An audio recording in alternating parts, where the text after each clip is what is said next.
बघा ते जेपी त्या ठिकाणी राऊत गोलंदाजी करतोय. चालू आहे हा पहिला चेंडू आनंद चव्हाण हो त्या ठिकाणी नक्कीच राकेश शिंदे बचावला ठरला.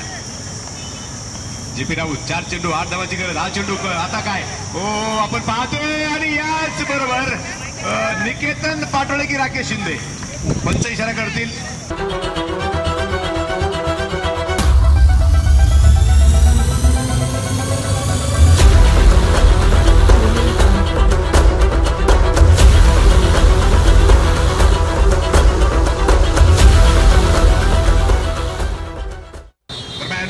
जेपी गोलंदाजी मार्ग सज्ज झालाय.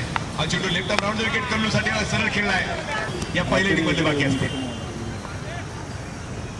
हा चेंडू सरळ चढवलाय. अक्षय खाटमोडेला चेंडू झेल टिपला आणि याचबरोबर फलंदाज बाद.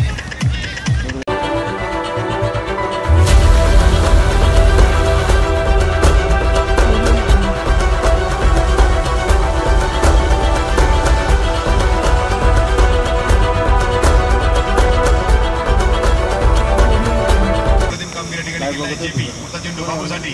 चेंडू उंचावर खेळलाय. पहा हा चेंडू बरोबर हवेमध्ये आहे. झेल टिपला जाणार का? झेल टिपला आणि याचबरोबर बाबू शिर्के बाद.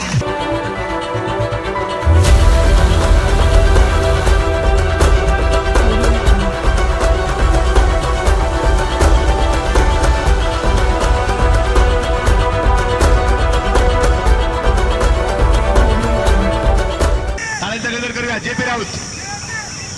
हा चेंडू सुरेख.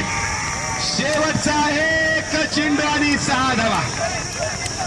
काय करणार जेपी राऊत? कसा चेंडू टाकणार? हा चेंडू बॅट जिंकणार आणि याचबरोबर सामना जिंकलाय स्वप्नील शिंदे 11 अर्थात राजे प्रतिष्ठान वारोडी संघानं. वाजवा.